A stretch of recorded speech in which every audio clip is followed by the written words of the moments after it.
A noite de Ano Novo, em uma comunidade periférica do Rio de Janeiro, não possuía o brilho artificial das luzes de Copacabana, mas sim um abafamento denso que parecia prender o fôlego dos moradores. Helena, com seus 7 meses de gestação, movia-se com dificuldade pela cozinha estreita, onde o cheiro de fritura bem barata se misturava ao odor de esgoto que subia da arruela estreita lá fora. Seus olhos, outrora iluminados por joias e jantares de gala, agora refletiam apenas a exaustão de uma sobrevivente que lutava para manter a dignidade em meio à escassez absoluta de recursos. Ela acariciou o ventre proeminente, sentindo os movimentos sutis da criança, que carregava uma pequena semente de esperança em um terreno devastado pela amargura. O ventilador de teto girava com um ruído metálico irritante, falhando em dissipar o calor úmido que fazia suas roupas colarem ao corpo cansado. Naquele momento, o silêncio da casa era apenas interrompido pelo som distante de fogos de artifício experimentais, que anunciavam a chegada iminente de um novo ano que ela temia enfrentar. Helena fechou os olhos e sussurrou uma prece silenciosa, implorando por uma proteção que parecia cada vez mais distante. A porta da sala foi aberta com um estrondo violento, revelando a figura cambaleante de Tiago, cujo hálito exalava o cheiro acre de cachaça barata e derrota.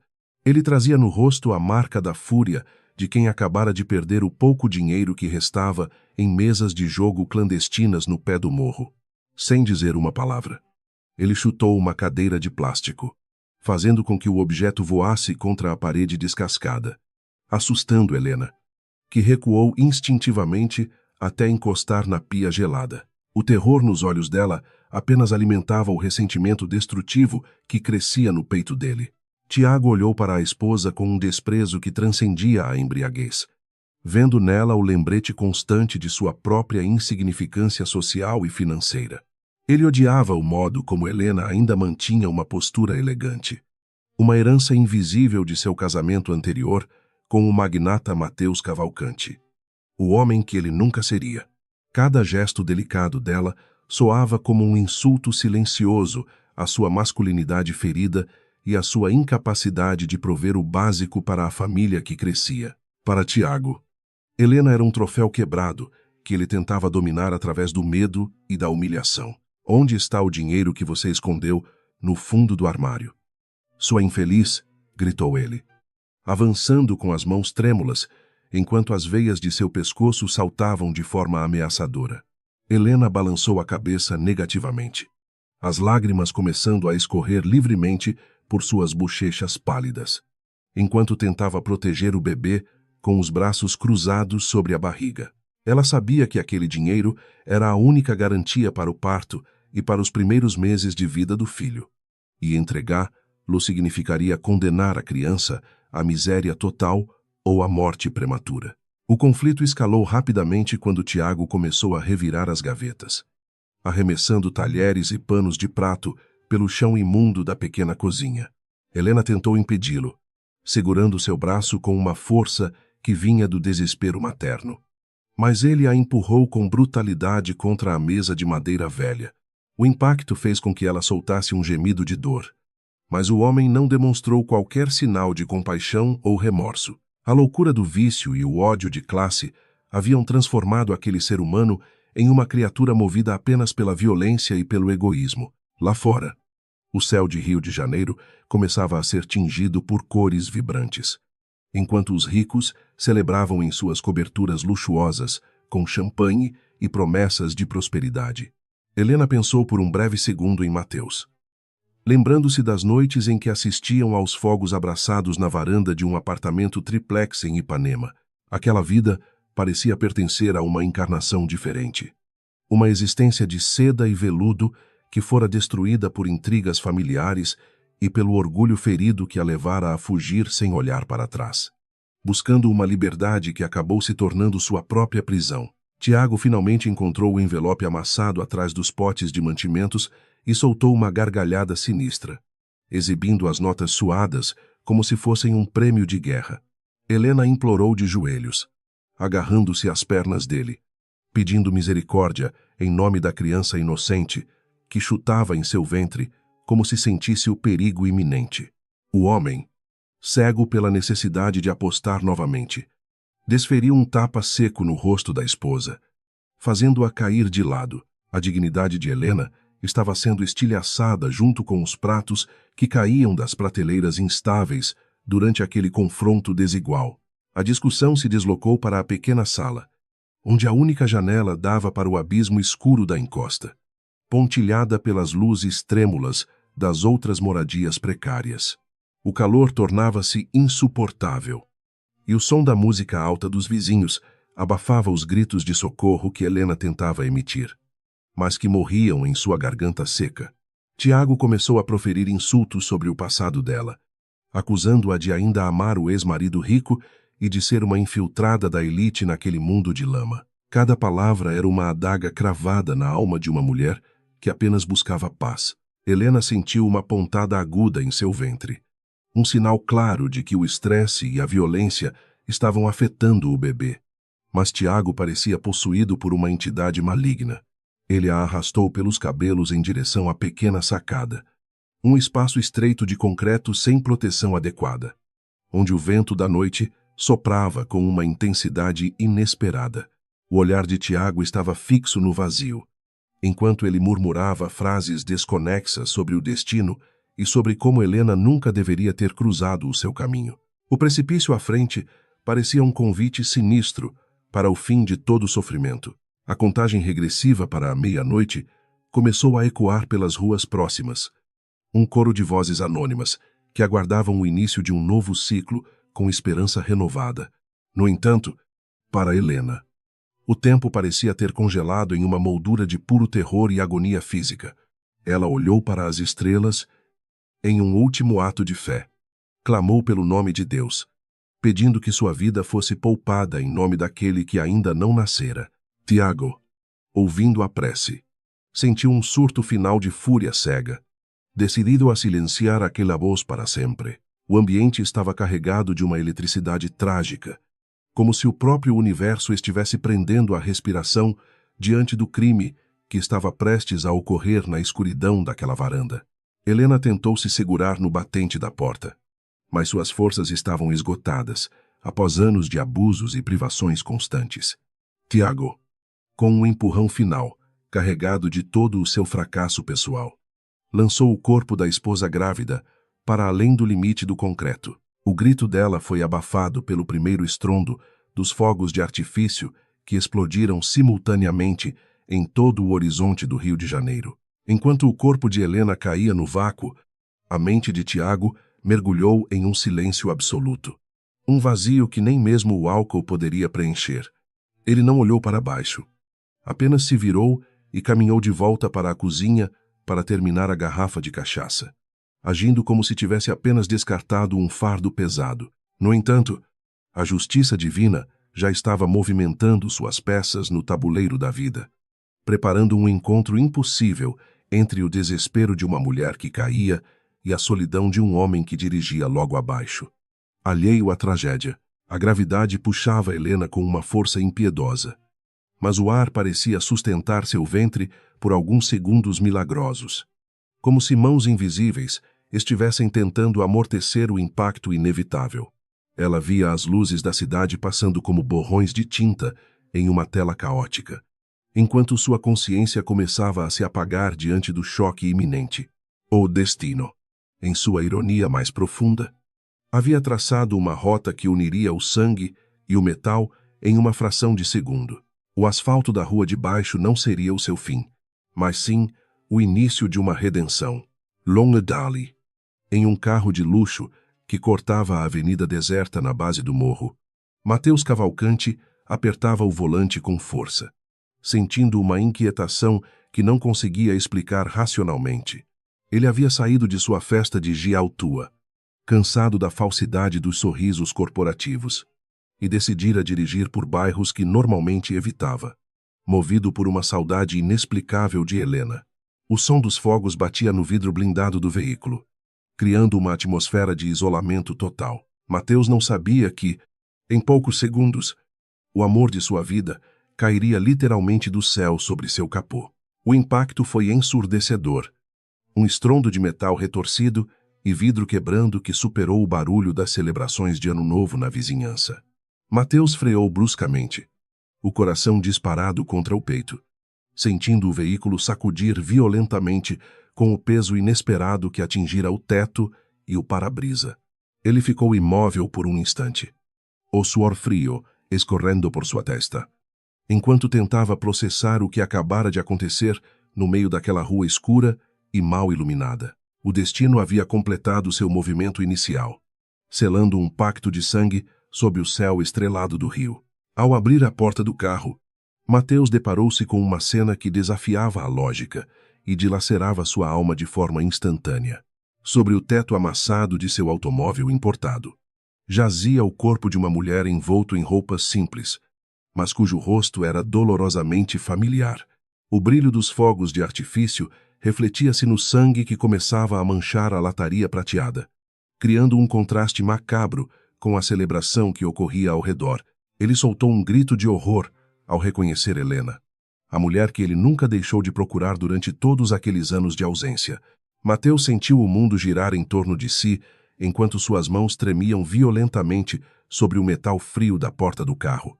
Ele não conseguia acreditar que aquela figura frágil e ensanguentada, estendida sobre o teto de seu veículo de luxo, era a mesma Helena que preenchia seus sonhos mais tortuosos. O contraste entre o luxo do automóvel e a miséria das roupas dela gritava uma verdade que ele tentara ignorar por anos. O sangue escorria lentamente pelo para-brisa, desenhando caminhos de dor que pareciam clamar por uma justiça que o dinheiro não compra. Ao redor, a favela parecia ter silenciado por um breve e eterno segundo, antes que os gritos de curiosos e vizinhos começassem a ecoar pelas ruelas estreitas. Pessoas em trajes simples de Réveillon aproximavam-se cautelosamente, formando um círculo de sombras sob a luz pálida dos postes de iluminação pública.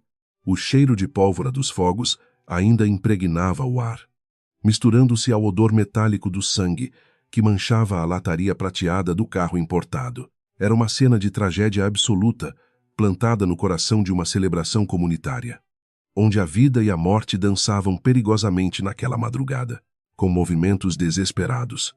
Mateus escalou a lateral do carro, ignorando o perigo de estilhaços de vidro que cortavam suas mãos finas de empresário. Ele aproximou o rosto do peito de Helena, buscando desesperadamente por um sinal, por mais fraco que fosse, de que o coração dela ainda batia. O silêncio momentâneo da mulher era ensurdecedor. Mas então, um suspiro quase imperceptível escapou de seus lábios pálidos e entreabertos. O milagre estava acontecendo diante de seus olhos, desafiando todas as leis da física e da probabilidade naquela noite de virada de ano.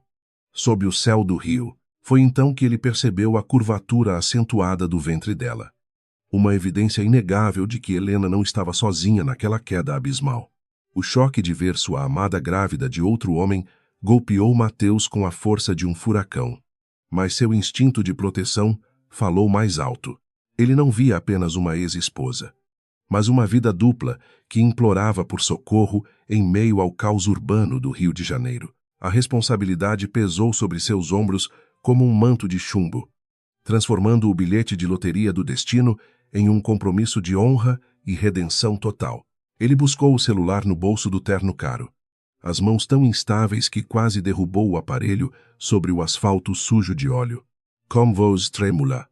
Ordenou que sua equipe de segurança particular e a melhor ambulância da cidade se deslocassem imediatamente para aquelas coordenadas geográficas.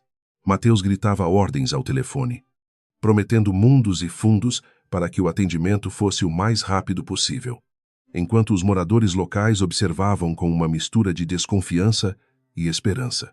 Naquele momento, o poder financeiro dele era a única arma disponível para combater a foice da morte iminente. Enquanto esperava o socorro, Mateus levantou os olhos para os prédios decrépitos que se erguiam como gigantes de concreto sobre a calçada estreita. No quinto andar, ele viu uma sombra movendo-se rapidamente para longe da sacada. Uma silhueta que exalava uma aura de culpa e covardia extrema.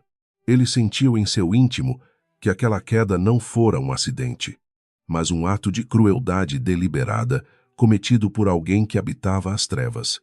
O ódio começou a borbulhar em seu sangue, substituindo momentaneamente o medo pela determinação de encontrar o responsável por tamanha atrocidade humana e covarde. Lá no alto, dentro do apartamento fétido, Tiago observava a cena lá embaixo através de uma fresta na cortina imunda. O coração batendo como um tambor louco, ele vira o carro de luxo parar e o homem bem vestido sair correndo, tratando Helena como se ela fosse feita de porcelana preciosa e rara. O pavor de ser capturado começou a nublar seu julgamento, fazendo-o andar de um lado para o outro na sala escura como um animal enjaulado. A euforia da violência dera lugar ao vazio gélido das consequências legais que certamente viriam com a aurora de janeiro. Ele começou a recolher freneticamente as garrafas vazias e os vestígios da briga, tentando apagar o rastro de sua fúria que estava impresso em cada centímetro daquele lar destruído. Suas mãos suavam frio enquanto ele limpava o sangue de Helena do batente da porta da sacada com um pano velho e encardido. Cada sirene que ecoava ao longe parecia um veredito direto de Deus contra sua alma pecadora e desprovida de qualquer empatia real. Tiago sabia que o mundo estava se fechando sobre ele, mas sua mente distorcida ainda buscava desesperadamente uma saída mentirosa e suja. As luzes vermelhas e azuis da ambulância finalmente iluminaram a rua, cortando a escuridão com uma urgência que fazia os corações dos presentes acelerarem em uníssono. Os paramédicos saltaram do veículo antes mesmo que ele parasse completamente, movendo-se com a precisão de soldados em um campo de batalha urbano. Mateus foi afastado gentilmente, mas seus olhos nunca deixaram de seguir o corpo de Helena enquanto ela era cuidadosamente imobilizada em uma prancha rígida. O silêncio da noite foi substituído pelo som de equipamentos médicos e comandos rápidos que tentavam estabilizar as funções vitais da mulher ferida. Helena flutuava em um mar de sombras cinzentas, onde a dor era apenas um eco distante que não conseguia alcançar sua mente anestesiada pelo choque. Ela sentia toques estranhos e ouvia vozes abafadas, como se estivesse submersa em águas profundas e gélidas de um oceano sem fim. Em um breve momento de lucidez, ela sentiu uma mão quente segurando a sua, um contato que trazia uma memória reconfortante de segurança e amor antigo. Era a presença de Mateus, cruzando as dimensões do sofrimento para resgatar ela da beira do abismo onde ela fora, covardemente, empurrada pelo marido cruel. Mateus recusou-se a se afastar da ambulância, confrontando os paramédicos com uma autoridade que não admitia réplicas ou questionamentos de qualquer natureza burocrática. Ele exigiu acompanhar Helena até o hospital, alegando ser sua única família e protetor legal, naquele momento crítico de transição entre a vida e a morte. O poder de sua presença física e a clareza de seus olhos azuis convenciam até os mais céticos de que ele não permitiria que ela morresse. Dentro do veículo de emergência, o ambiente era tenso, saturado com o cheiro de antisséptico e a eletricidade da esperança. O motorista da ambulância acelerou pelas avenidas desertas do Rio, ignorando os sinais vermelhos enquanto o cronômetro da vida corria contra eles de forma implacável. Mateus observava os aparelhos de monitoramento cardíaco, cada bip parecendo um prego sendo martelado em sua própria alma, atormentada pela culpa do passado. Ele se perguntava como Helena terminara naquela favela, vivendo em condições tão precárias que desafiavam a lógica de quem um dia habitara os palácios da elite. A jornada até o hospital público mais próximo parecia durar uma eternidade de incertezas e orações silenciosas sob o teto metálico e frio. Ao chegarem ao hospital, a realidade cruel do sistema de saúde brasileiro se apresentou com toda a sua crueza e falta de recursos imediatos. Corredores superlotados, médicos exaustos e o som de lamentações formavam o cenário onde Helena teria que lutar por sua sobrevivência e pela do bebê.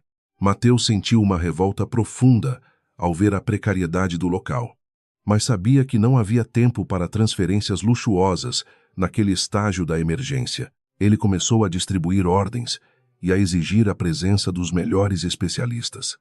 Usando seu nome influente como um ariete para abrir todas as portas, uma equipe de obstetrícia e traumatologia cercou a maca de Helena, realizando exames rápidos enquanto a levavam para a sala de estabilização sob luzes fluorescentes frias. Os médicos trocavam olhares preocupados ao notar a gravidade das lesões internas e o estado de choque profundo em que a paciente se encontrava. O bebê, milagrosamente, ainda apresentava batimentos cardíacos, embora estivessem fracos e irregulares, indicando um sofrimento fetal que exigia intervenção imediata e precisa. Mateus observava tudo através do vidro da sala, sentindo-se impotente pela primeira vez em sua vida de conquistas materiais e sucessos empresariais de grande escala.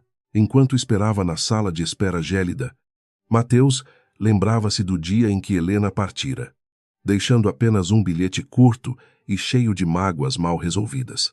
Ele se punia por não ter ido atrás dela com mais afinco, por ter permitido que o orgulho de classe se sobrepusesse ao amor verdadeiro.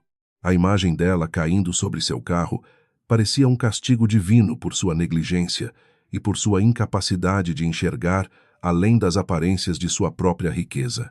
Naquela madrugada de 1º de janeiro, ele prometeu a si mesmo que nada o separaria dela novamente.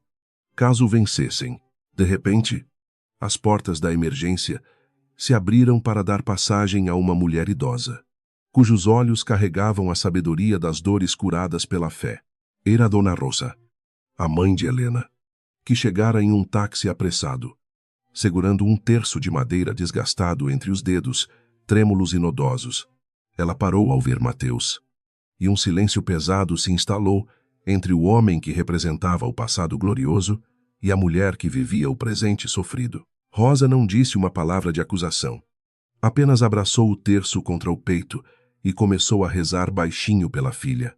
Mateus aproximou-se da ex-sogra com hesitação, sentindo o peso do julgamento que ele imaginava que ela carregava contra sua família poderosa e arrogante. Ele tentou explicar o que acontecera, mas as palavras saíam truncadas e desprovidas de qualquer sentido lógico diante da magnitude do sofrimento de Rosa. A idosa olhou para ele com uma compaixão que o desarmou completamente, reconhecendo nele o sofrimento de alguém que também amava sua filha desesperadamente.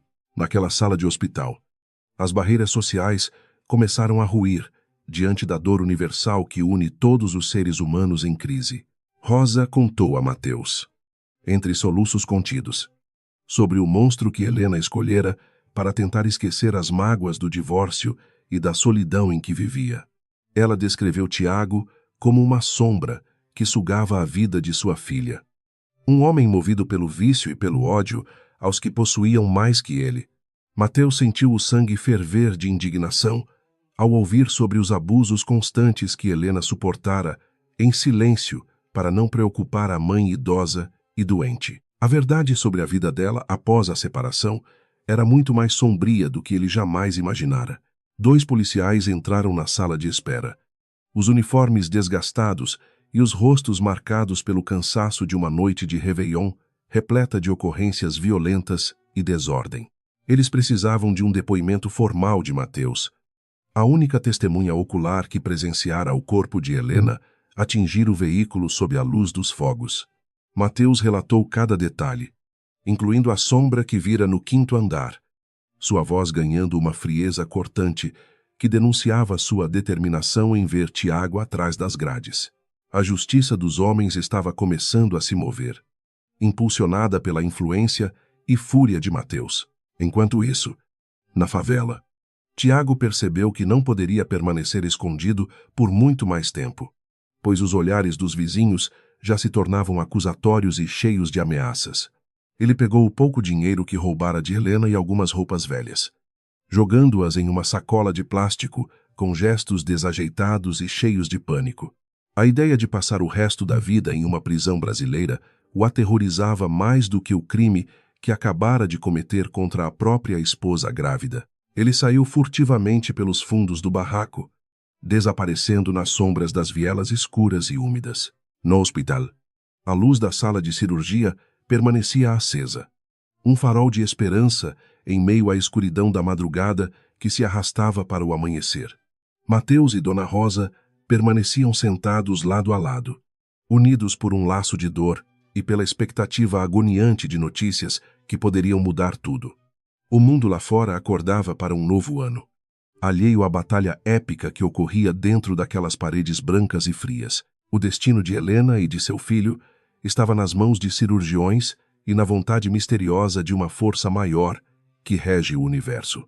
Os corredores do Hospital Miguel Couto estavam impregnados com o cheiro acre de antisséptico e o eco metálico de macas sendo empurradas às pressas por enfermeiros exaustos. Mateus caminhava de um lado para o outro na sala de espera. Seus sapatos de grife, deixando marcas de sangue seco no piso de linóleo, desgastado pela indiferença do tempo. Cada minuto de silêncio, vindo da sala de cirurgia, parecia uma eternidade de tortura psicológica, arrancando dele a máscara de homem de negócios implacável e revelando a vulnerabilidade de um coração ainda ferido por perdas antigas.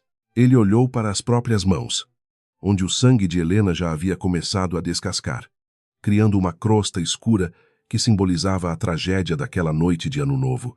Como a vida pudera ser tão cruel a ponto de jogá-la literalmente em seu caminho de uma forma tão violenta e desesperadora, a imagem dela caindo no vácuo como um anjo de asas quebradas.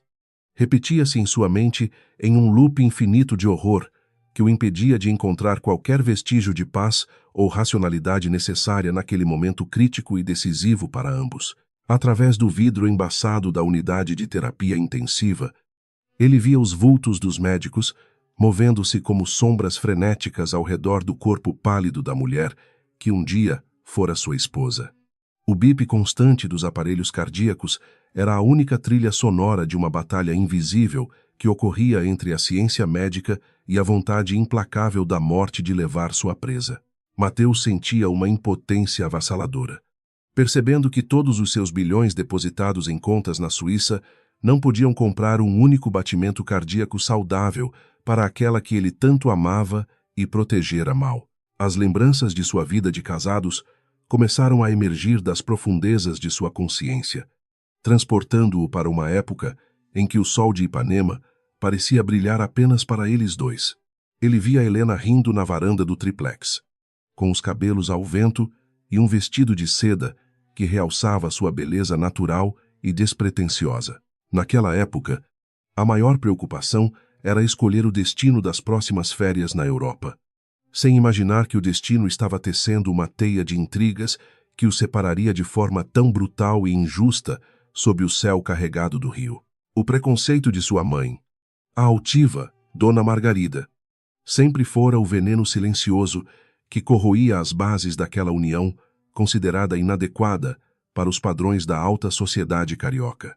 Margarida não aceitava que seu único herdeiro tivesse entregado o coração a uma moça de origens humildes, filha de uma costureira que mal conseguia pagar as contas básicas do mês. A matriarca dos Cavalcanti usava cada jantar de família para disparar farpas venenosas, tentando minar a autoestima de Helena e convencer Mateus de que aquela paixão era apenas um capricho passageiro, sem qualquer futuro viável ou nobre. Mateus recordou-se com amargura da noite em que tudo desmoronou, quando fotos manipuladas foram deixadas em seu escritório, sugerindo uma infidelidade que Helena jamais teria coragem de cometer em sua vida.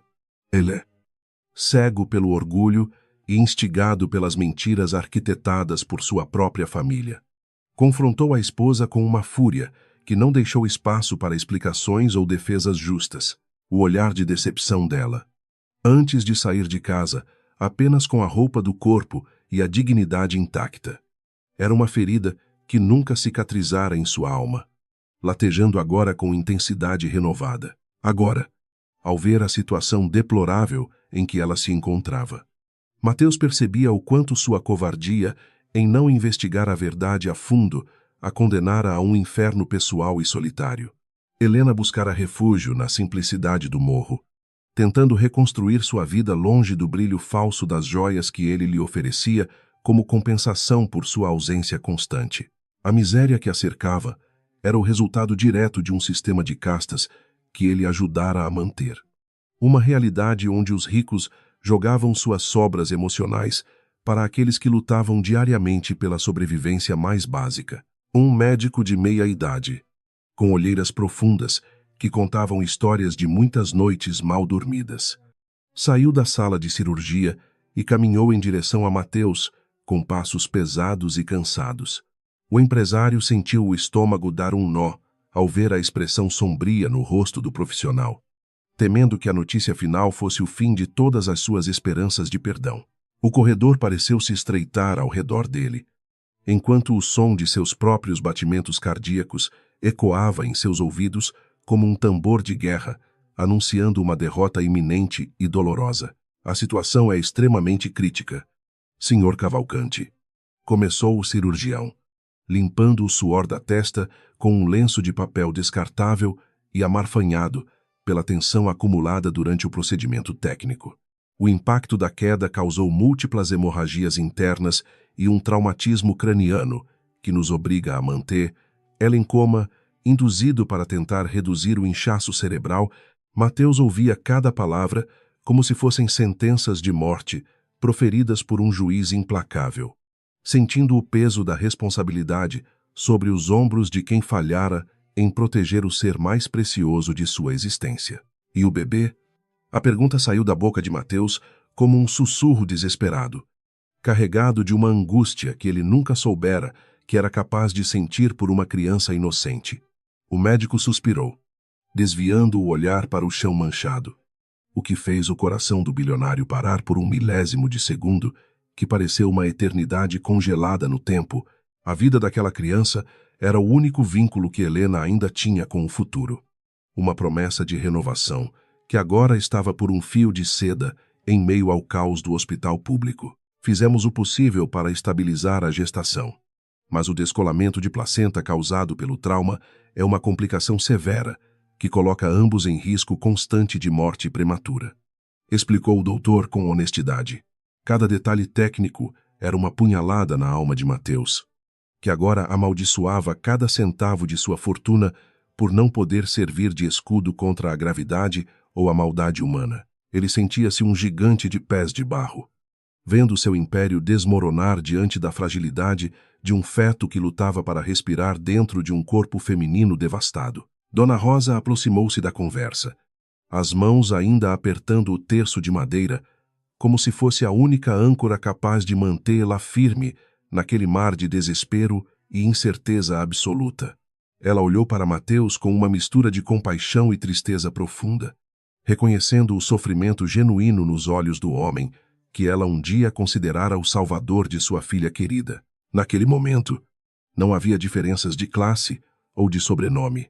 Apenas dois seres humanos unidos por um amor que transcendia as barreiras do tempo e das mágoas acumuladas em anos. Rosa lembrou-se de quando Helena voltou para casa chorando, dizendo que a riqueza era uma gaiola de ouro, onde os sentimentos eram mercadorias trocadas por conveniência e status social elevado.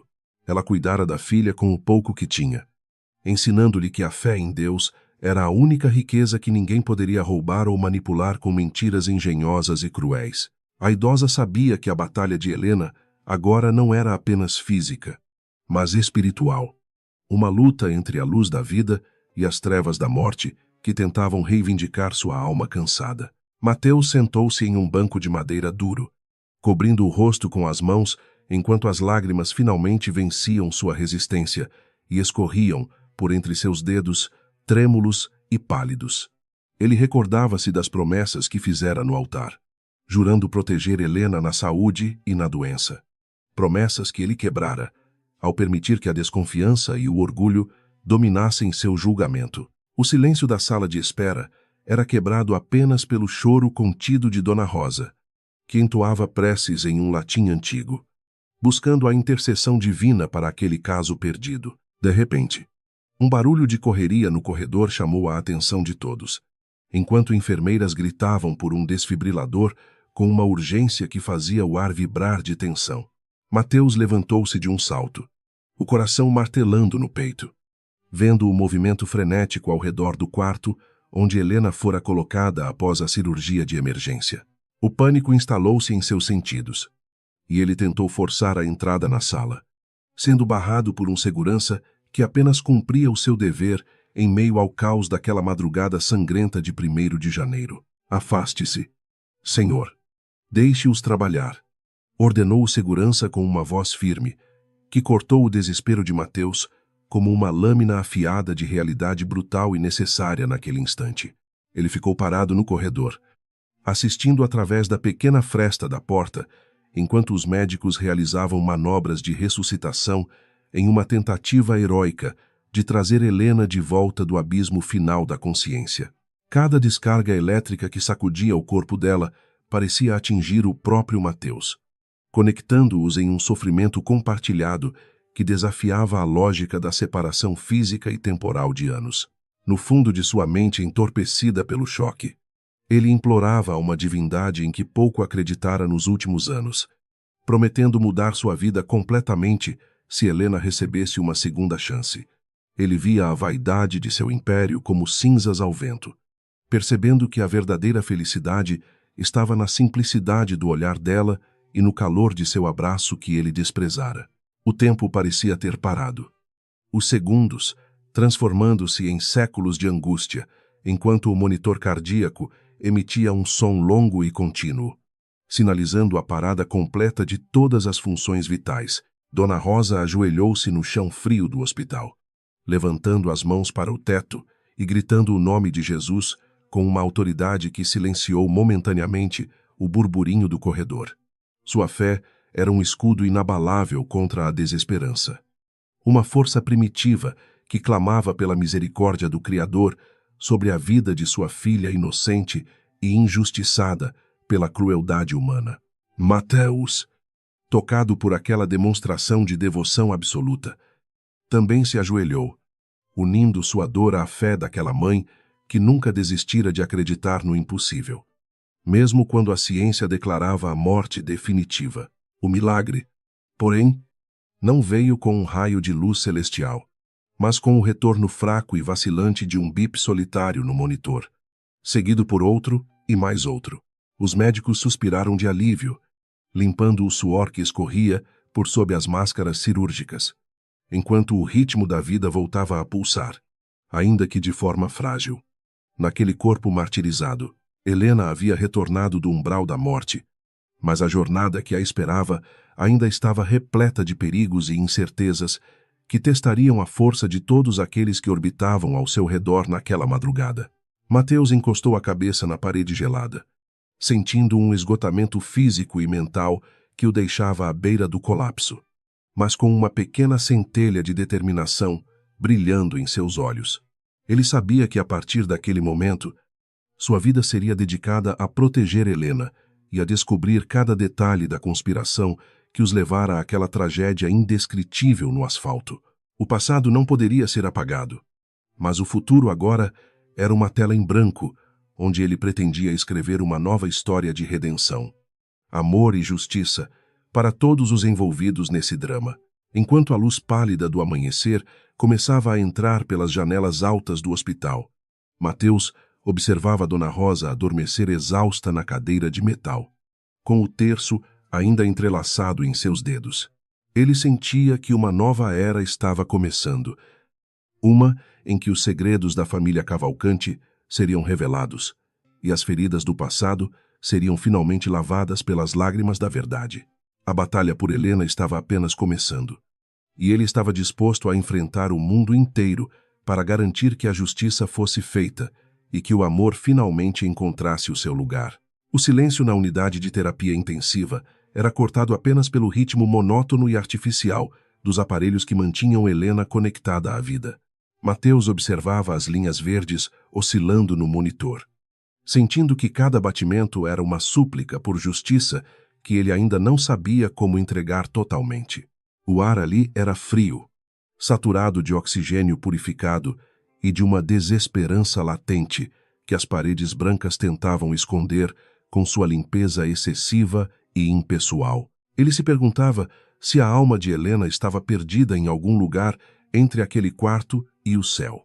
Dona Rosa permanecia sentada em uma cadeira de metal, seus dedos calejados pelo trabalho doméstico, movendo-se incansavelmente sobre as contas gastas do terço de madeira.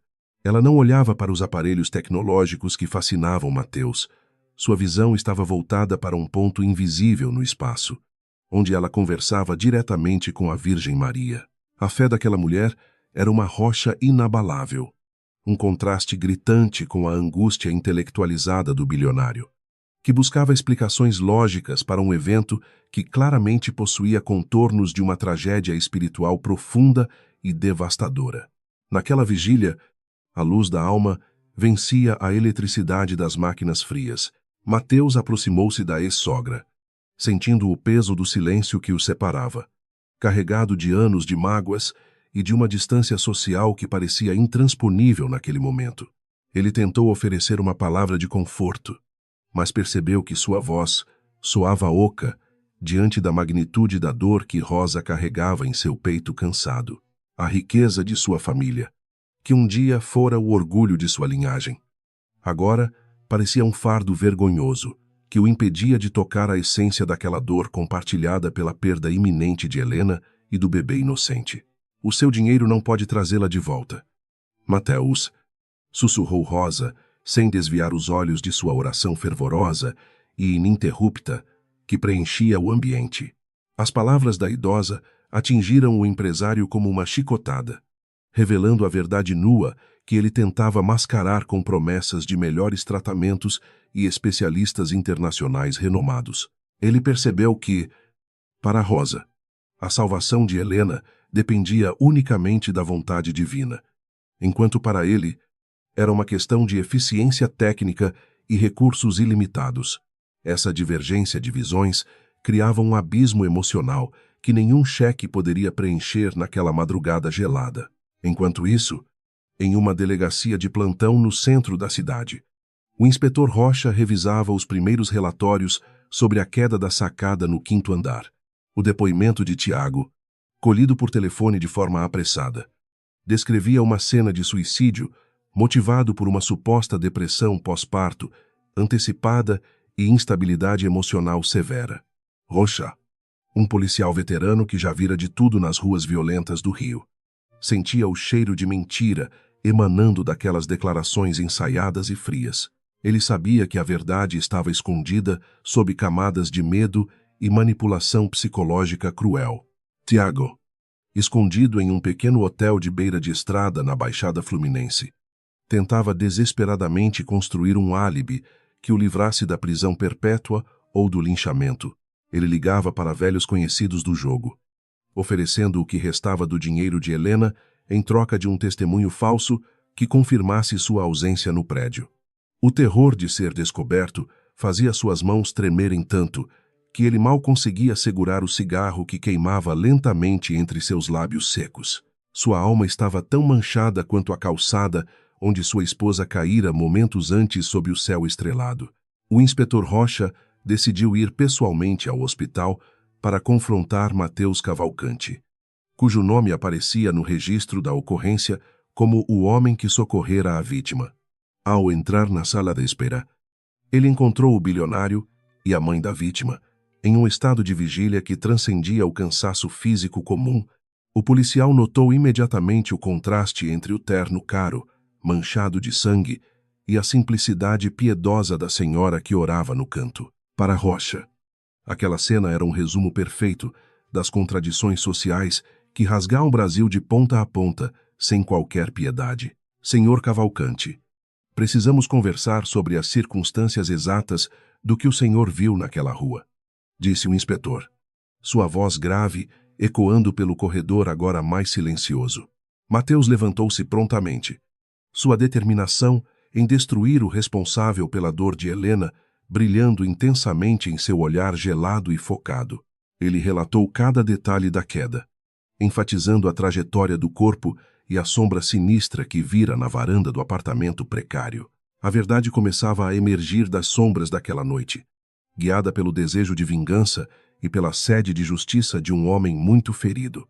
Dona Rosa interrompeu sua oração para ouvir o depoimento, e lágrimas frescas rolaram por seu rosto ao ouvir a descrição da sombra na sacada de sua filha. Ela sabia, com a intuição que apenas as mães possuem, que Tiago era o demônio que tentara roubar a vida de Helena e do neto. A certeza do crime cometido contra seu sangue dava-lhe uma força nova, transformando sua dor em uma indignação santa que clamava aos céus por intervenção. Ela olhou para o inspetor e afirmou: "Com vos firme", que sua filha jamais teria pulado voluntariamente daquele lugar maldito. Minha filha amava esse bebê mais do que a própria vida. Senhor policial, declarou Rosa, segurando o terço com tanta força que os nós de seus dedos ficaram brancos. Ela descreveu os meses de sofrimento sob o jugo de Tiago, as ameaças veladas e o medo constante que Helena sentia de ser abandonada na miséria total. O relato da idosa pintava o quadro de um relacionamento abusivo que culminara na tentativa de feminicídio mais covarde possível. O inspetor anotava tudo, percebendo que o caso de suicídio estava rapidamente se transformando em uma investigação de homicídio tentado e cruel. Mateus sentiu uma fúria cega ao ouvir os detalhes da vida que Helena levara longe dele, percebendo que o orgulho de sua própria mãe fora o catalisador de todo esse sofrimento. Ele lembrou-se das palavras venenosas de Dona Margarida, que sempre afirmara que Helena era uma interesseira que não suportaria a falta de luxo por muito tempo. A ironia era cruel. Helena preferira a morte lenta da pobreza e do abuso a ter que implorar por ajuda a uma família que a desprezava. O bilionário jurou que sua mãe também pagaria por sua parcela de culpa nisso. O telefone de Mateus vibrou no bolso, exibindo o nome de sua mãe na tela iluminada. Uma chamada que ele atendeu, com uma frieza que beirava o ódio puro. Margarida queria saber por que ele não aparecera no brinde da meia-noite, e se os boatos sobre um acidente com seu carro eram verdadeiros. Sem hesitar, Mateus revelou que Helena estava morrendo em um hospital público por culpa da soberba deles, e que ele não voltaria para casa até que a justiça fosse feita. O silêncio chocado do outro lado da linha foi o primeiro golpe de sua rebelião. Margarida Cavalcante, em sua mansão luxuosa no Jardim Botânico, sentiu um calafrio percorrer sua espinha, ao ouvir o tom de voz do filho único e herdeiro de tudo. Ela sempre acreditara que sua manipulação fora para o bem dele, para protegê-lo de uma união que mancharia o prestígio da família tradicional. No entanto, a realidade do sangue no asfalto era um argumento que ela não conseguia refutar com suas regras de etiqueta ou conexões sociais influentes. Pela primeira vez em décadas, a matriarca sentiu que o controle sobre sua dinastia estava escapando por entre seus dedos manicures. No hospital, a batalha pela vida continuava sem tréguas, com Helena apresentando oscilações perigosas em seus sinais vitais que mantinham a equipe médica em estado de alerta máximo. O bebê, embora ainda protegido pelo útero materno, começava a dar sinais de estresse severo, exigindo que uma decisão drástica fosse tomada nas próximas horas decisivas. O dilema entre salvar a mãe ou o filho pesava sobre o cirurgião-chefe, que observava os gráficos com uma expressão de profunda preocupação profissional.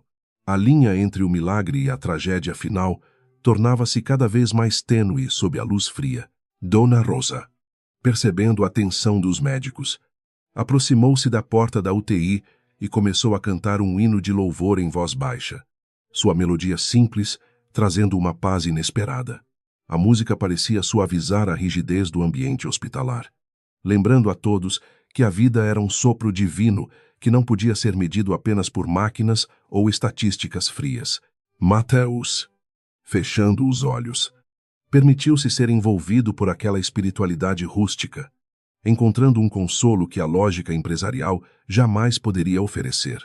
Naquele momento, ele começou a entender o que realmente significava ter fé genuína. O inspetor Rocha recebeu uma mensagem em seu rádio informando que uma vizinha de Helena, uma criança de 10 anos que não conseguia dormir, vira tudo da janela. A menina descrevera um homem jogando um vulto branco da sacada antes de desaparecer para dentro do apartamento escuro e silencioso do 5º andar. Com essa prova testemunhal crucial, Rocha ordenou a imediata emissão de um mandado de prisão preventiva contra Tiago por tentativa de homicídio qualificado e violência doméstica. A caçada ao monstro que destruíra o ano novo de Helena havia oficialmente começado pelas ruas do Rio. Mateus sentiu um alívio sombrio ao saber que a polícia já tinha pistas concretas. Mas sabia que sua vingança pessoal exigiria mais do que apenas uma cela de prisão fria. Ele acionou seus advogados particulares, os mais caros e agressivos do país, ordenando que eles acompanhassem o caso para garantir que Tiago nunca mais visse a luz do sol. Ele queria que o agressor sentisse todo o peso do sistema judiciário que ele podia manipular com sua influência vasta e implacável. Para Mateus, a justiça era um prato que ele pretendia servir com a precisão cirúrgica. Enquanto o sol de janeiro começava a iluminar o Cristo Redentor ao longe, Helena teve um breve espasmo em sua mão direita, um movimento quase imperceptível para os leigos. No entanto, para Mateus, que segurava seus dedos gélidos, aquele pequeno sinal foi como um trovão de esperança, rasgando o céu cinzento de sua alma atormentada. Ele chamou os enfermeiros aos gritos, seu coração disparado com a possibilidade de que ela estivesse tentando lutar para voltar para ele. A verdade nua era que, apesar de tudo, o amor deles ainda pulsava sob a carne ferida. Os médicos realizaram novos testes, mas o veredito foi de que eram apenas reflexos neurológicos comuns em pacientes com traumatismo craniano severo e instabilidade cerebral contínua. Mateus sentiu o golpe da desilusão, voltando a sentar-se na cadeira de plástico com a cabeça baixa e os ombros curvados pelo peso da realidade implacável. Dona Rosa colocou a mão sobre o ombro dele, um gesto de solidariedade materna que ignorava as diferenças de berço que os separavam.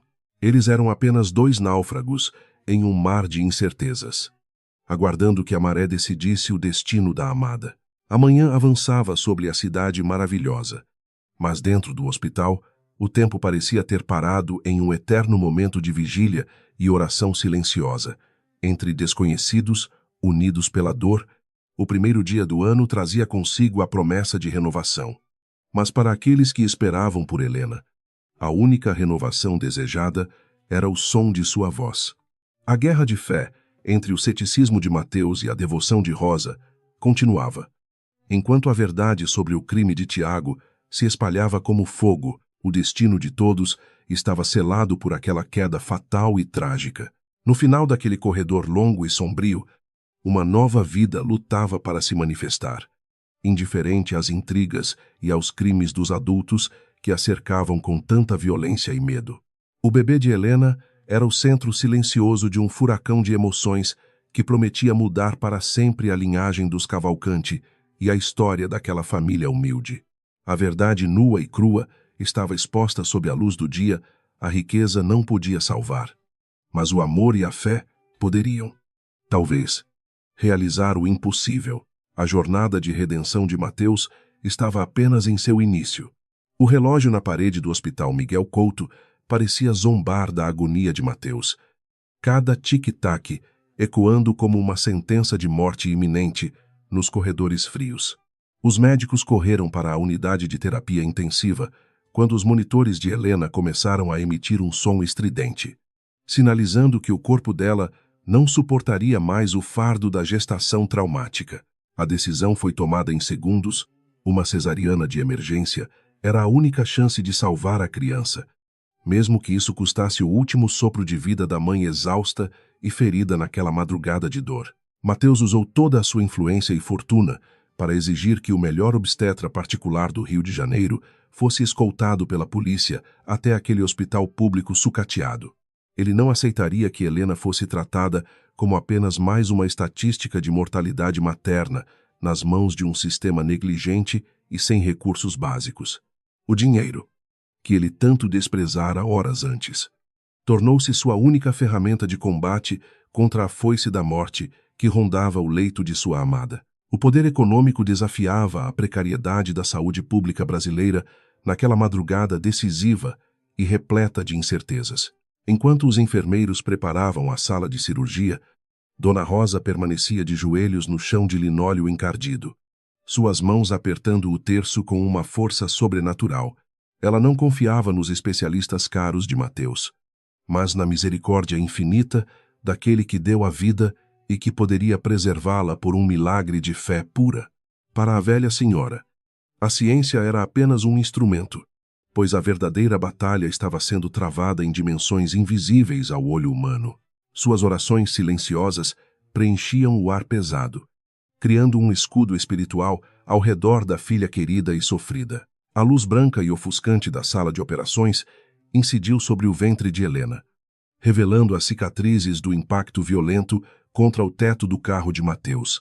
Os cirurgiões trabalhavam com uma precisão cirúrgica, movendo-se em um balé frenético para extrair a pequena vida antes que a falta de oxigênio causasse danos irreversíveis ao cérebro do feto. O silêncio na sala era absoluto, quebrado apenas pelo som metálico dos instrumentos e pela respiração pesada dos profissionais que lutavam contra o tempo. Cada segundo era uma eternidade de incerteza absoluta para todos os presentes naquele recinto gélido. Do lado de fora, Mateus observava através do pequeno vidro da porta, seu coração batendo em uníssono com os bipes irregulares do monitor cardíaco que ainda resistia. Ele sentia uma conexão profunda com aquele ser que ainda não conhecia. Um sentimento de proteção que transcendia a biologia ou os laços de sangue. Para ele, salvar aquela criança era a única forma de redimir os pecados de sua própria família e garantir que o legado de Helena continuasse vivo. O bilionário estava disposto a dar tudo o que possuía em troca de um único choro infantil vigoroso e saudável. De repente, um som frágil e agudo rompeu a tensão sufocante da sala de cirurgia, ecoando pelos corredores como uma trombeta de vitória sobre as sombras da morte.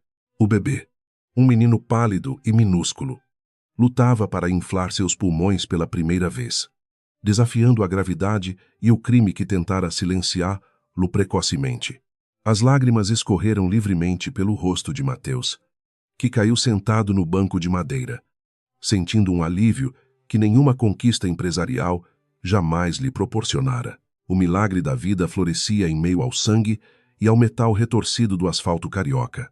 O pediatra envolveu a criança em um campo esterilizado, verificando rapidamente os sinais vitais, enquanto as enfermeiras limpavam o sangue que cobria o corpo frágil do pequeno guerreiro de Deus. Apesar do trauma da queda e da cirurgia de emergência, o menino apresentava reflexos surpreendentes, agarrando o dedo do médico com uma força que simbolizava sua vontade indomável de existir. Ele era o fruto de uma tragédia, mas carregava em seus olhos fechados a promessa de um futuro que Tiago nunca poderia corromper ou destruir com sua maldade humana, egoísta e profundamente sombria. No entanto, a celebração durou pouco, pois o monitor de Helena começou a oscilar violentamente, indicando uma hemorragia pós-parto que ameaçava apagar sua luz definitivamente após o sacrifício final. Os médicos voltaram sua atenção total para a mãe, que jazia imóvel e pálida sobre a mesa fria, tendo entregado todas as suas forças para proteger o filho. O contraste entre o choro vibrante do bebê e o silêncio mortal de Helena criava uma atmosfera de tragédia grega no coração do Rio de Janeiro. A vida estava sendo trocada por outra em um pacto extremamente doloroso. Mateus gritava o nome de Helena através do vidro, ignorando as normas de segurança do hospital, impulsionado por um desespero que beirava a loucura de quem perde sua alma. Ele via os médicos injetando drogas potentes e realizando massagens cardíacas, mas o corpo dela parecia querer finalmente descansar após anos de sofrimento e abusos constantes no morro. Dona Rosa aproximou-se do vidro e encostou a mão, sussurrando para a filha que ela já cumprira sua missão e que o menino estava seguro nos braços da fé. A resignação daquela mãe era algo dilacerante e belo. Naquela sala de espera, a divisão entre as classes sociais desapareceu por completo, unindo o bilionário e a costureira em uma vigília de dor que nivelava todos os seres humanos. Mateus percebeu que sua fortuna era apenas cinza se Helena não estivesse presente para compartilhar a luz do novo dia que nascia sobre a Baía de Guanabara. Ele amaldiçoou a arrogância de sua mãe e a frieza de seu mundo de negócios, desejando apenas um minuto de consciência de Helena para pedir perdão por cada silêncio negligente do passado. A redenção exigia um preço alto demais.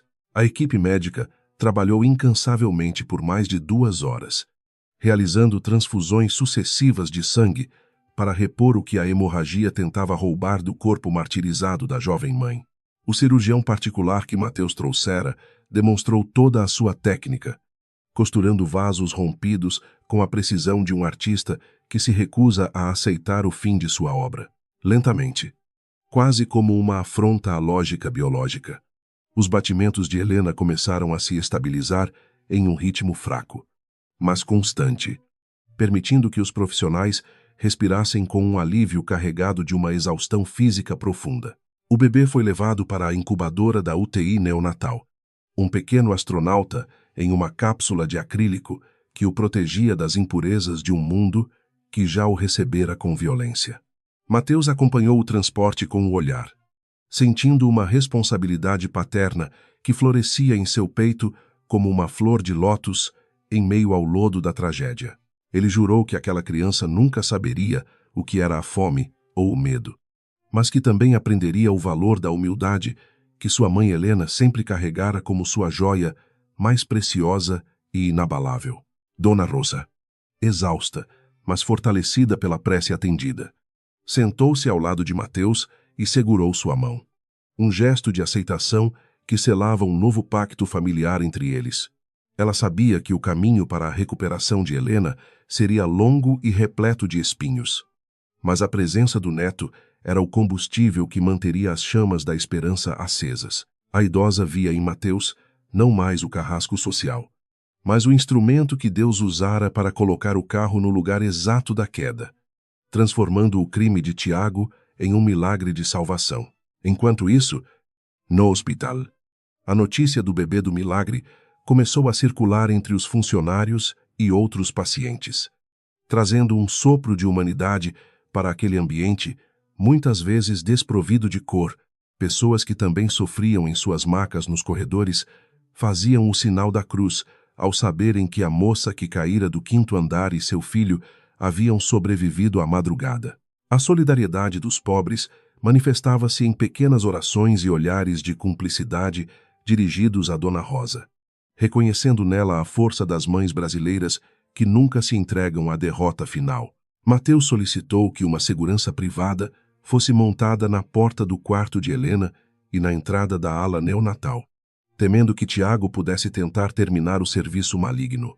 Ele sabia que o criminoso estava foragido e que a fera ferida era capaz de atos ainda mais desesperados para ocultar sua culpa definitiva perante a lei dos homens. O bilionário usou seus contatos na Polícia Civil para acelerar a busca, oferecendo uma recompensa generosa por qualquer informação que levasse ao paradeiro do covarde que jogara a própria esposa grávida no vácuo daquela noite cruel. No berçário, o pequeno menino abriu os olhos pela primeira vez sob a luz suave da incubadora, revelando íris que pareciam conter toda a melancolia e a força de Helena. Ele não chorava mais, apenas observava o mundo tecnológico ao seu redor com uma calma que contrastava com o caos de seu nascimento sob os fogos de artifício. A vida, em sua forma mais pura e resiliente, afirmava sua presença naquele hospital público, provando que nem mesmo a queda mais profunda pode apagar a centelha divina quando o destino decide que ainda não é o momento do fim.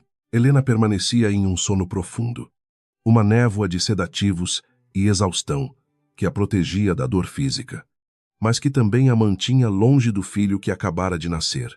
Em seus sonhos, ela ainda sentia a queda, mas agora não havia o asfalto frio, e sim os braços de Mateus que a envolviam em um abraço eterno de proteção e carinho. A mente humana buscava refúgio na única época em que ela se sentira verdadeiramente amada, antes que as sombras do preconceito e do vício destruíssem seu castelo de cristal e a jogassem na lama da miséria. O sol de janeiro finalmente atingiu o topo das montanhas do Rio de Janeiro, iluminando a cidade com uma luz dourada que prometia novos começos e a possibilidade de cura. Mateus caminhou até a janela e observou o trânsito que recomeçava lá embaixo, sentindo que ele mesmo renascera naquela noite de sangue e milagres inesperados. Ele não era mais o homem que se importava com ações na bolsa ou prestígio social. Ele era agora um guardião da vida. Um soldado pronto para lutar pela felicidade de Helena e de seu pequeno e bravo guerreiro. A enfermeira-chefe aproximou-se de Dona Rosa com um sorriso cansado, informando que a idosa poderia ver o neto por alguns minutos, através do vidro protetor da unidade neonatal de alto risco. Rosa levantou-se com dificuldade, suas articulações doendo pelo tempo que passara ajoelhada no chão duro, mas seu coração batia com a leveza de uma jovem apaixonada pela vida. Ao ver o pequeno rosto do neto, ela soube que Deus escrevera certo por linhas tortas, usando a maldade de um homem para reunir os corações que o orgulho um dia ousara separar. O primeiro dia do ano avançava, carregando consigo o peso da tragédia e a leveza do milagre, em uma dualidade que definia a essência do povo brasileiro e sua fé. Helena e seu filho eram agora os protagonistas de uma história de sobrevivência que seria contada por gerações naquela comunidade e nos salões da elite carioca.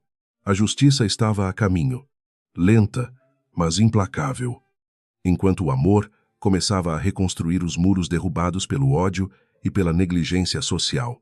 Naquela manhã, o choro do bebê era a canção de ninar de um novo e esperançoso tempo. Mateus sentou-se novamente ao lado do leito de Helena, segurando sua mão com uma ternura que ele nunca soubera que possuía, prometendo em silêncio que o asfalto nunca mais tocaria sua pele.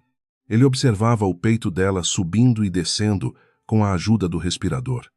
Cada ciclo respiratório sendo uma vitória conquistada, a duras penas contra as trevas que tentaram tragá-la. O bilionário estava em paz pela primeira vez em anos, pronto para enfrentar as consequências de suas escolhas e para construir um lar onde o amor fosse a única moeda corrente entre todos. Tiago permanecia escondido em um quarto imundo de uma pensão barata na Baixada Fluminense, onde o cheiro de mofo e desespero parecia impregnar as paredes descascadas pela falta de cuidado. Ele bebia o resto da cachaça barata, tentando silenciar os gritos de Helena que ainda ecoavam em sua mente perturbada pelo vício e pela covardia extrema cometida na noite anterior. Cada sirene que passava na rodovia próxima fazia seu coração saltar, lembrando-o de que a justiça dos homens estava fechando o cerco sobre sua alma sombria e terrivelmente atormentada, movido por um instinto assassino e pelo medo constante da prisão. Tiago vestiu um macacão de manutenção que encontrara em um beco sujo, esperando passar despercebido pelos corredores do hospital público Miguel Couto. Ele acreditava falsamente que a confusão do feriado de Ano Novo seria seu melhor aliado para infiltrar-se na ala de terapia intensiva e terminar o serviço maligno que iniciara naquela sacada. Sua mente distorcida não concebia a ideia de que Mateus Cavalcante havia transformado o hospital em uma fortaleza intransponível. Guardada por homens treinados, Mateus não dormia há mais de 24 horas. Mas seus olhos permaneciam fixos na porta da unidade de terapia intensiva, como um cão de guarda protegendo seu tesouro mais valioso e frágil. Ele sentia uma inquietação inexplicável, um pressentimento sombrio que o fazia revisar constantemente as câmeras de segurança através de seu tablet de última geração, conectado ao sistema local. Ao notar um vulto hesitando perigosamente perto da entrada de serviço, o empresário sentiu o sangue ferver de indignação, reconhecendo imediatamente a postura covarde daquele que não tinha honra. O confronto ocorreu no final do corredor, pouco iluminado, onde o silêncio da madrugada era quebrado apenas pelo som rítmico das máquinas hospitalares que mantinham a vida pulsando. Tiago foi cercado pelos seguranças particulares de Mateus antes mesmo de tocar na maçaneta da porta proibida, caindo de joelhos com o rosto estampado de um pavor absoluto e patético. Mateus aproximou-se lentamente, sua presença imponente, contrastando com a figura suja do agressor que ousara destruir a vida de Helena e do bebê inocente que lutava para sobreviver. O inspetor Rocha chegou pouco depois ao local, trazendo consigo a pequena Bia, a vizinha de apenas 10 anos que testemunhara toda a tragédia da janela de seu quarto humilde no morro. "Ah, menina!", segurando a mão da mãe com força e coragem. Apontou o dedo trêmulo para Tiago e confirmou, com a pureza que só as crianças possuem, que ele fora o monstro que empurrara Helena. Aquela prova testemunhal era o prego final no caixão da mentira que Tiago tentara construir com tanto empenho. Desespero e maldade pura. As algemas foram finalmente fechadas nos pulsos de Tiago, com um estalo seco que ecoou por todo o corredor gélido, selando seu destino em uma cela fria por muitas décadas de solidão. Ele chorava e implorava por uma clemência que não merecia, mas suas lágrimas não despertavam compaixão em ninguém que presenciara o estado deplorável de Helena naquela noite. Os médicos e enfermeiros observavam a cena com uma satisfação silenciosa, sentindo que a justiça estava sendo feita de forma rápida e eficiente contra aquele agressor cruel e sem escrúpulos. Dona Rosa assistiu à prisão de longe, mantendo-se firme em sua postura de oração ininterrupta e fé inabalável na providência divina, que nunca esquece os seus filhos mais humildes. Ela não proferiu um único insulto ou maldição contra o homem que quase matara sua única filha. Apenas murmurou que a justiça de Deus tarda, mas nunca falha com os justos. Para a idosa, a prisão de Tiago era o cumprimento necessário de uma lei espiritual de causa e efeito, onde cada ação cruel gera uma consequência terrível. Mateus acionou imediatamente sua equipe de advogados de elite, ordenando que eles usassem todos os recursos legais disponíveis para garantir que Tiago apodrecesse na prisão sem qualquer chance de liberdade condicional. Ele estava determinado a investigar também a participação indireta de sua própria mãe na ruína emocional de Helena, buscando uma purificação total de seu passado, manchado pela soberba. O bilionário percebia agora que a verdadeira riqueza não estava nas posses materiais, mas na capacidade de proteger a verdade e punir a maldade humana com todo o rigor. Enquanto o agressor era levado para a viatura policial, sob os olhares de desprezo da comunidade hospitalar, Helena começou a apresentar sinais sutis de recuperação neurológica na unidade de cuidados intensivos. O médico-chefe informou que a paciente estava finalmente reagindo aos estímulos externos, lutando bravamente contra o véu do coma, que a mantinha prisioneira do silêncio profundo e assustador. O bebê também demonstrava uma vitalidade surpreendente na incubadora, como se sentisse que o perigo representado por Tiago havia sido definitivamente removido de suas vidas naquela manhã. O sol de meio-dia agora iluminava o Rio de Janeiro com uma intensidade que parecia querer queimar todas as impurezas cometidas durante a trágica e sangrenta noite de Réveillon no asfalto. Mateus olhava para o horizonte da Baía de Guanabara, sentindo que uma etapa dolorosa de sua vida havia sido superada com a vitória da verdade sobre a mentira destrutiva. Ele sabia que o caminho da cura total seria longo e exigiria paciência. Mas a justiça dos homens e de Deus havia estabelecido um novo equilíbrio social e emocional necessário. O inspetor Rocha, ao fechar o relatório da prisão, sentiu um peso sair de seus ombros, sabendo que a pequena Bia voltaria para casa com a lição de que o bem vence. Ele olhou para Mateus e apertou sua mão. Um gesto de respeito entre homens que, apesar de mundos diferentes, lutaram juntos para que o crime não ficasse impune. A delegacia estava movimentada, mas o caso de Helena era o que mais tocava o coração de todos os policiais envolvidos na operação de captura do foragido, covarde e mentiroso. Nas ruelas da comunidade onde Helena morava, a notícia da prisão de Tiago espalhou-se como fogo em palha seca, trazendo um sentimento de alívio e renovação para todos os vizinhos. As mulheres, que muitas vezes sofriam em silêncio sob a violência doméstica, viram no caso de Helena um exemplo de que a voz da justiça pode alcançar até os lugares mais esquecidos. Elas começaram a organizar uma pequena vigília em frente ao prédio, acendendo velas e colocando flores brancas no local onde a jovem mãe caíra milagrosamente sobre o carro. Dentro do hospital, as enfermeiras comentavam sobre o milagre do bilionário, admiradas com a dedicação integral de Mateus, aquela mulher que todos acreditavam ser apenas uma estranha sem recursos ou família. O mistério sobre o passado dos dois alimentava os corredores, mas o que prevalecia era a admiração pela força do amor que atravessava as barreiras do preconceito de classe. Helena não era mais apenas uma paciente indigente. Ela era agora o símbolo de uma luta épica pela sobrevivência e pela dignidade humana em meio ao caos urbano. Mateus visitou o berçário novamente, observando o pequeno menino que agora tinha um nome provisório dado pelas enfermeiras, mas que ele já chamava de filho em seu coração generoso e transformado. Ele notou a semelhança dos traços da criança com os de Helena, a mesma curva delicada dos lábios e a força que emanava de cada pequeno movimento. Ele prometeu ao bebê que o protegeria de toda a influência tóxica de sua avó Margarida, criando-o com os valores de honestidade que Helena sempre defendeu. Dona Rosa aproximou-se de uma jovem mãe que chorava no corredor e ofereceu-lhe palavras de conforto e fé, compartilhando sua própria experiência de dor e superação milagrosa através da oração sincera. Sua presença no hospital tornara-se uma fonte de inspiração para muitos. Uma prova viva de que a esperança é a última que morre quando se tem confiança no Criador. A costureira humilde ensinava aos ricos e pobres que o sofrimento é um mestre severo, mas que a paz é o prêmio final dos pacientes.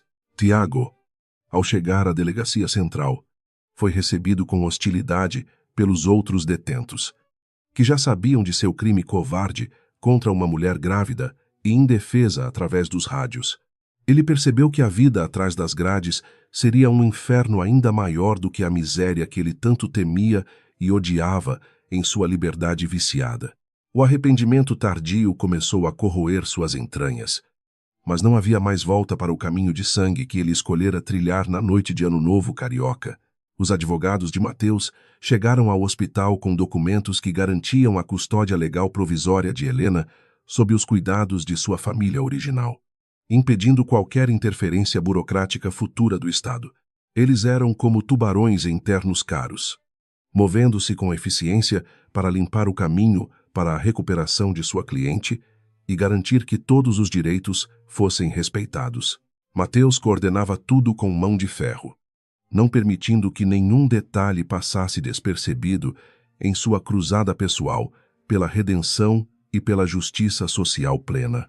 Helena, em seu estado de semiconsciência, começou a ouvir as vozes ao seu redor, especialmente a voz profunda e reconfortante de Mateus, que lhe prometia um mundo novo e sem dores. Ela sentia que o peso da queda estava sendo substituído pela leveza de um abraço que ela não sentia há muitos anos de solidão e medo constante.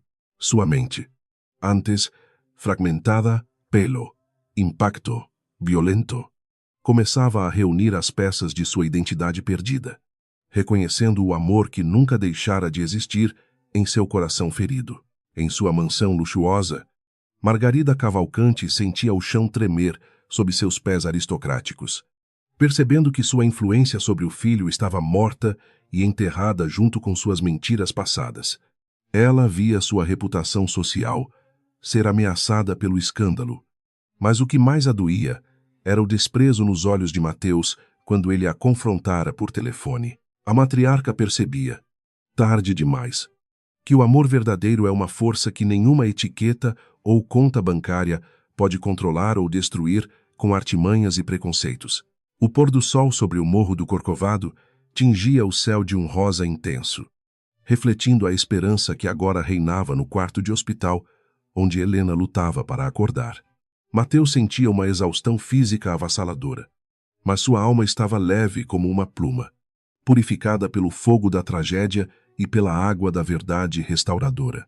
Ele sabia que o amanhecer traria o encontro final, o momento em que Helena abriria os olhos e veria que o pesadelo de Tiago havia acabado para sempre em suas vidas. A equipe médica realizou uma última rodada de exames antes da noite cair, confirmando que a pressão intracraniana de Helena havia estabilizado e que ela poderia ser retirada da sedação total em breve. O otimismo era palpável entre os profissionais de saúde, que viam naquele caso a maior vitória de suas carreiras dedicadas a salvar vidas em condições precárias.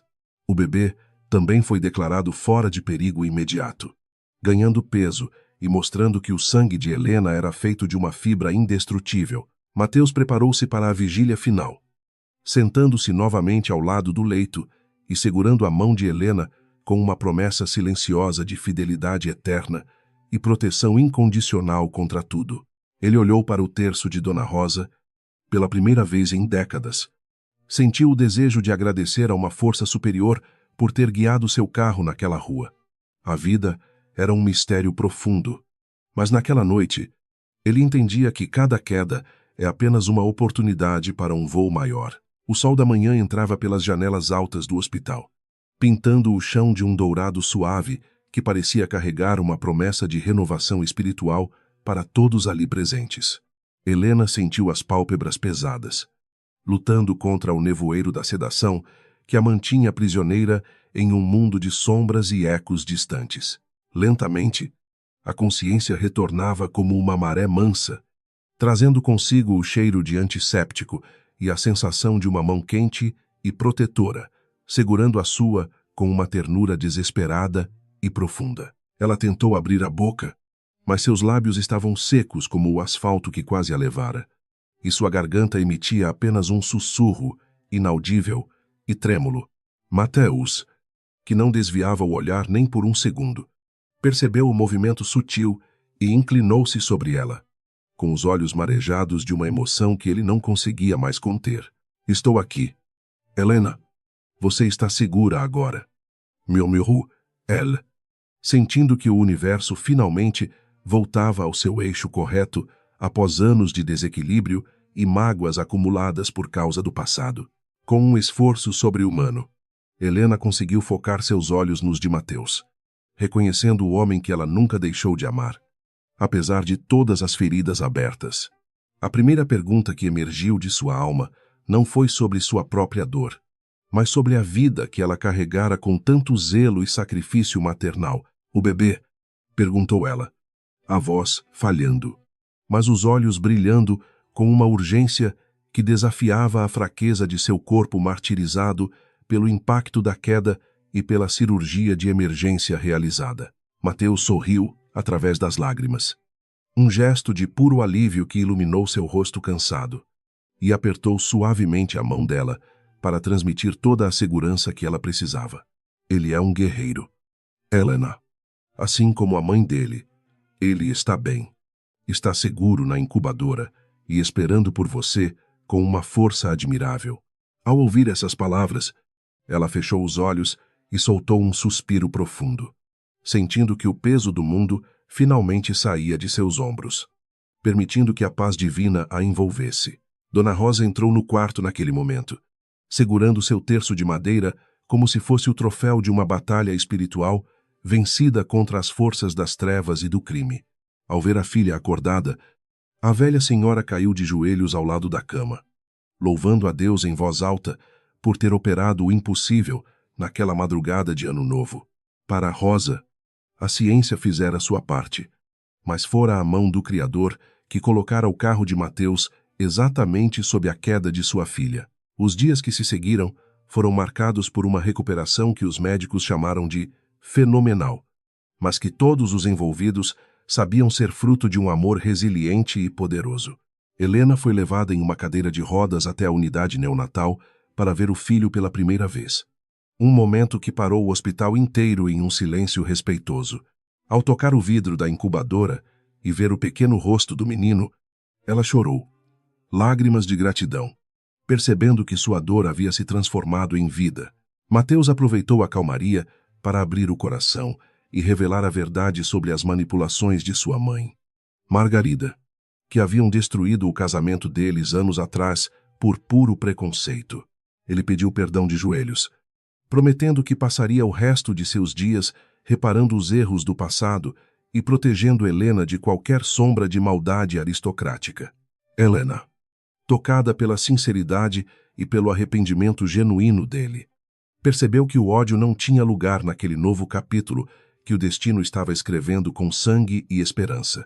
Enquanto isso, a justiça dos homens agia com rigor implacável contra Tiago, que foi condenado a 30 anos de prisão sem direito a qualquer benefício de liberdade condicional precoce. O tribunal reconheceu a crueldade de seu ato, e a sociedade carioca clamou por uma punição exemplar que servisse de aviso contra a violência doméstica que assola tantas famílias. Tiago colhia o que plantara com sua ganância e vício, enquanto Helena colhia os frutos de sua fé inabalável e de seu sacrifício materno, heróico. Margarida, Cavalcante, por sua vez, viu seu império social desmoronar quando Mateus cortou relações públicas com ela, deixando-a isolada em sua mansão luxuosa, que agora parecia um mausoléu vazio. O isolamento era sua sentença, um castigo amargo para quem acreditava que o sobrenome era mais importante do que o caráter e o amor verdadeiro entre as pessoas. Ela assistia de longe, através das colunas sociais, a felicidade de seu filho com a mulher que ela tanto tentara destruir com mentiras e manipulações.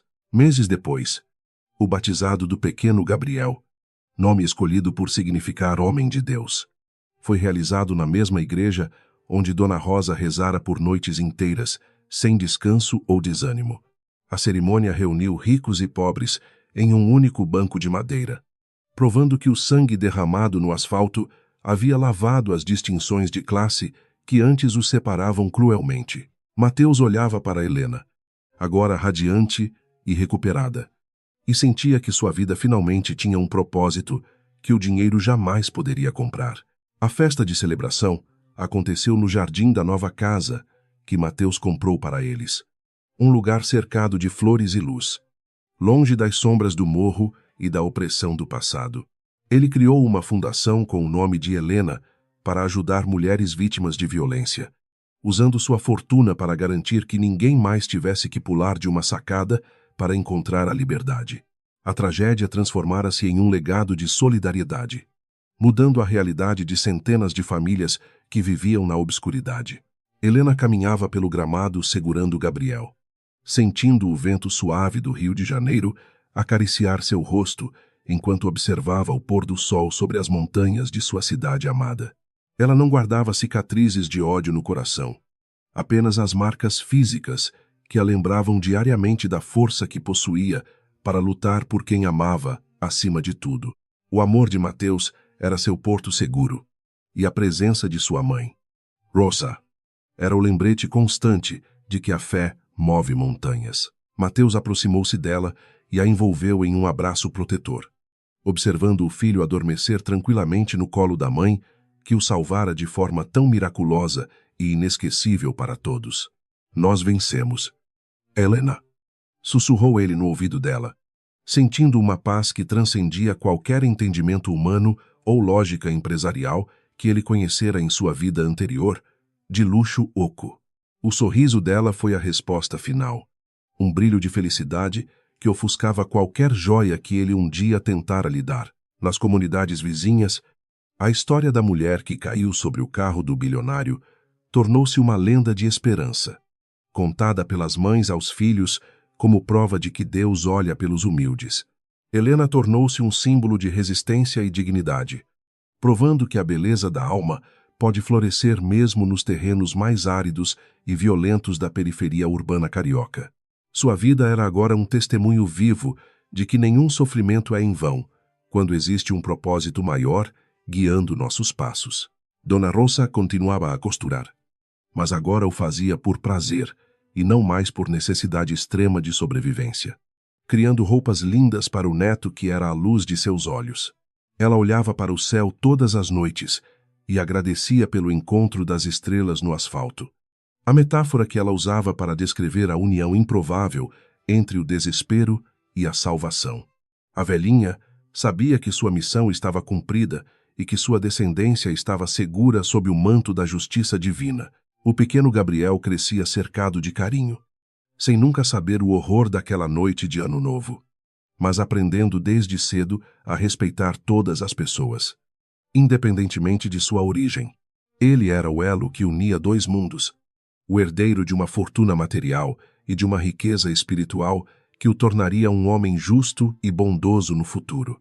Mateus e Helena dedicavam-se integralmente à sua educação, garantindo que o ciclo de preconceito e dor de sua família fosse quebrado para sempre. Naquela noite, sob um céu estrelado que lembrava a noite do milagre, o casal sentou-se na varanda para observar as luzes da cidade que os unira de forma tão trágica. Eles sabiam que a vida sempre apresentaria desafios, Mas a base que construíram sobre a verdade e o perdão era inabalável contra qualquer tempestade que pudesse surgir no horizonte. O asfalto, que um dia fora cenário de morte, agora era apenas o caminho que os levava de volta para casa. Para o amor, a justiça de Deus havia se manifestado plenamente, não com vingança destrutiva, mas com a restauração de tudo o que fora roubado pelo orgulho e pela maldade dos homens sem fé. Helena olhou para Mateus e viu o homem que ele se tornara, um protetor humilde e um pai dedicado.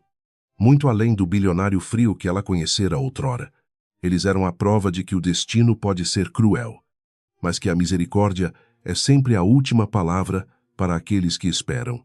O Rio de Janeiro continuava vibrante e caótico, mas para aquela família, o mundo havia encontrado um silêncio sagrado de contentamento e gratidão profunda por cada novo dia de vida.